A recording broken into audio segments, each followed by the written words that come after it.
Police आणि दलाल मिळून हर्मल किनारी भागात वेश्यावस्ती निर्माण करण्याचा प्रयत्न करत असल्याचा आरोप हर्मलच्या ग्रामस्थांनी केला होता। शिवाय 8 वेश्यांना पकडून पोलिसांच्या ताब्यात दिलं होतं।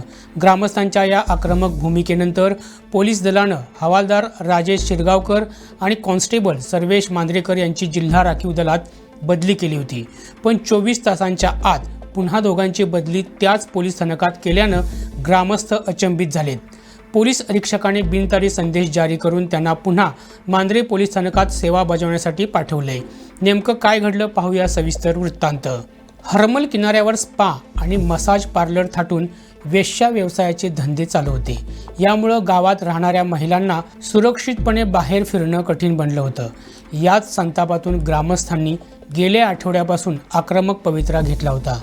वेश्या व्यवसाय टोळीचा म्होरक्या मांद्रे बीचवर इतर व्यवसाय चालवत आहे, त्याला पोलीस कर्मचारी साथ देत आहेत असा आरोप देखील ग्रामस्थांनी केला होता।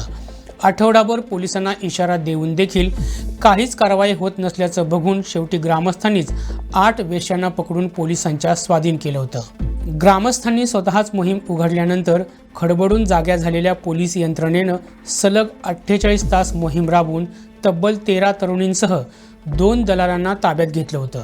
शिवाय तातडीनं आदेश जारी करून हवालदार राजेश शिरगावकर आणि कॉन्स्टेबल सर्वेश मांद्रेकर यांची जिल्हा राखीव दलात बदली केली होती। त्याचवेळी स्थानिकांनी मुख्य सूत्रधार आणि इतर 3 सरकारी अधिकाऱ्यांना मोकाट सोडल्याचा आरोप केला होता। हा प्रकार सुरू असतानाच अचानक पोलीस अधीक्षकांनी बिनतारी आदेश जारी करून बदली केलेल्या दोन्ही पोलीस कर्मचाऱ्यांना पुन्हा त्याच ठिकाणी सेवेसाठी पाठवले। यामुळे ग्रामस्थ अचंबित झालेत। दरम्यान अटक करण्यात आलेली शिवानी ही दलाल रॅकेट चालवत होती आणि तीच टीमची लीडर असल्याचा आरोप ग्रामस्थांनी केला होता। तिचा मोबाईल जप्त करून चौकशी करावी अशी मागणी देखील ग्रामस्थांनी केली होती।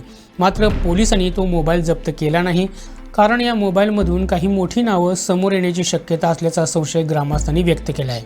हर्मलची बदनामी करणाऱ्या आणि स्थानिक महिलांना असुरक्षित वातावरण निर्माण करणाऱ्या या घाणेरड्या व्यवसायाचं समूळ उच्चाटन करावं अशी मागणी ग्रामस्थांनी मुख्यमंत्री डॉक्टर प्रमोद सावंत यांच्याकडे केली आहे। गोव्यातील अशाच महत्त्वपूर्ण घडामोडी जाणून घेण्यासाठी आमच्या YouTube चॅनलला सबस्क्राईब करा।